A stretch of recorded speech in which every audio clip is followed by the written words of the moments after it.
मुक्ति क्या है? अध्यास को दूर करना ही मुक्ति है। अध्यास क्या है? आपने लोहे का गोला देखा होगा और आपने अग्नि को देखा होगा। तो जब अग्नि में लोहे का गोला तप्त होता है तो वो लाल हो जाता है, अग्नि का स्वरूप धारण कर लेता है। जब वह लोहे का गोला अग्नि से बाहर था तब उसमें जलाने की सामर्थ्य नहीं थी। अब लोहे का गोला अग्नि में है और लाल हो गया। लाल होने पर जब हाथ लगाएंगे तो आप उस गोले को बाहर ही निकाल लेंगे और हाथ लगाएंगे तो वो जला देगा। लेकिन याद रखना, ये जलाना धर्म जो है गोले का नहीं है, उसका लोहे का नहीं है। यहाँ पर यह गोला अग्नि के साथ एक हो गया। एक होने से जो अग्नि का धर्म है वो गोले में आ गया और गोले का धर्म, अग्नि का जो धर्म है वो गोले में आ गया।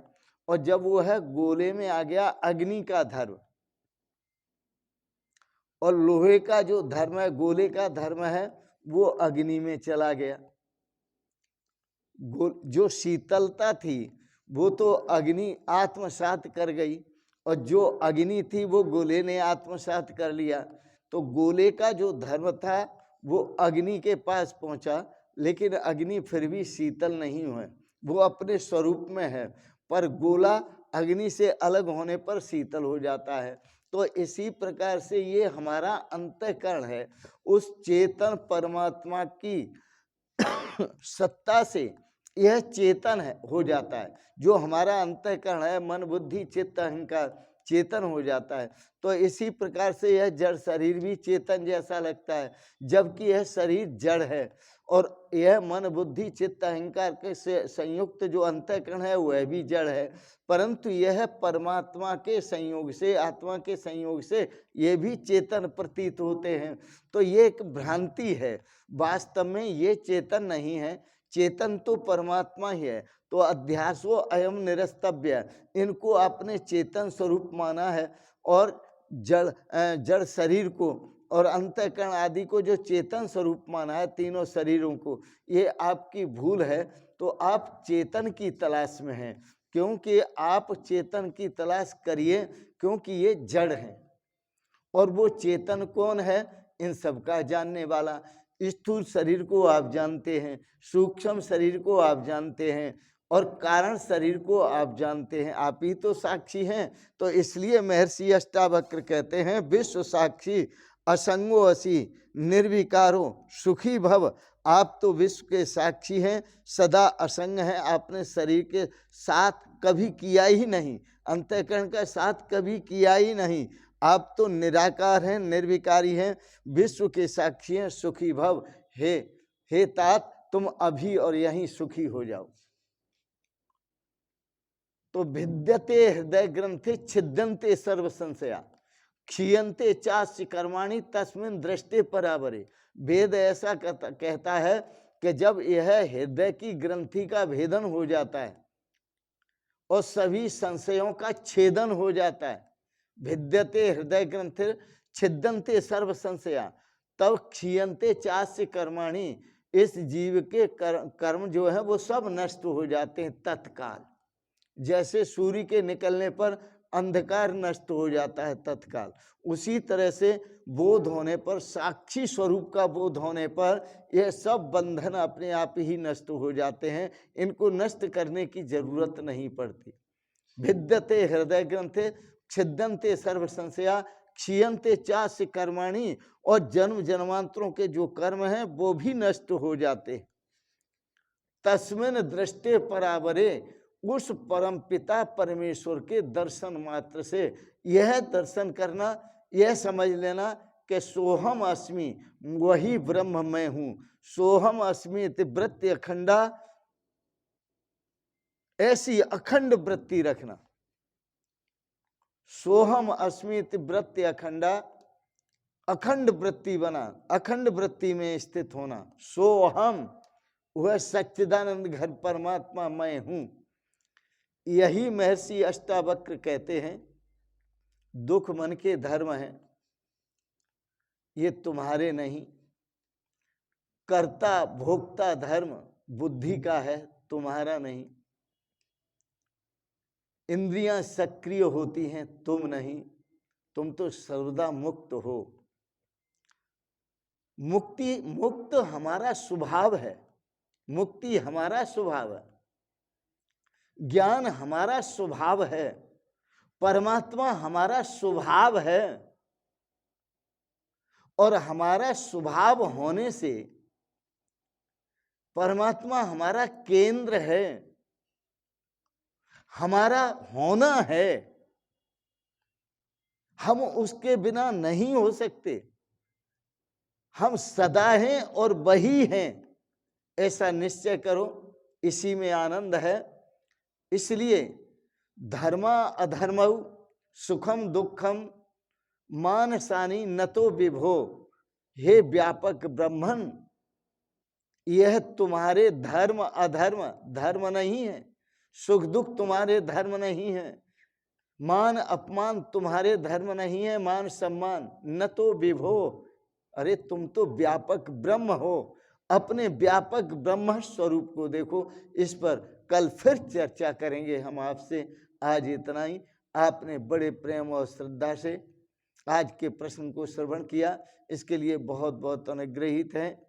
और इन शब्दों के साथ वाणी को विराम देंगे और भगवान से प्रार्थना भी करेंगे कि आपकी भी भटकना बंद हो जाए, दौड़ना बंद हो जाए, दौड़ धूप बंद हो जाए, अज्ञानता नष्ट हो और आप एक तत्व ज्ञान को उपलब्ध हों, अध्यात्म ज्ञान को प्राप्त हों, जिससे आपको अपने स्वरूप का बोध हो और आप उस सच्चिदानंद घन परमात्मा के साथ एक होकर अनंत आनंद की अनुभूति करें और शाश्वत सुख की अनुभूति करें, शाश्वत शांति की अनुभूति करें। इन शब्दों के साथ ही आप सबके प्रति मंगलमयी शुभ कामनाएं करते हुए होली की आपको बहुत बहुत शुभकामनाएं, होली की बहुत बहुत आपको बधाइयाँ और बहुत बहुत आपको होली के प्रणाम। आप सभी को बहुत बहुत प्रणाम, बहुत बहुत प्रणाम, बहुत बहुत प्रणाम। शिवोहम शिवोहम शिवोहम।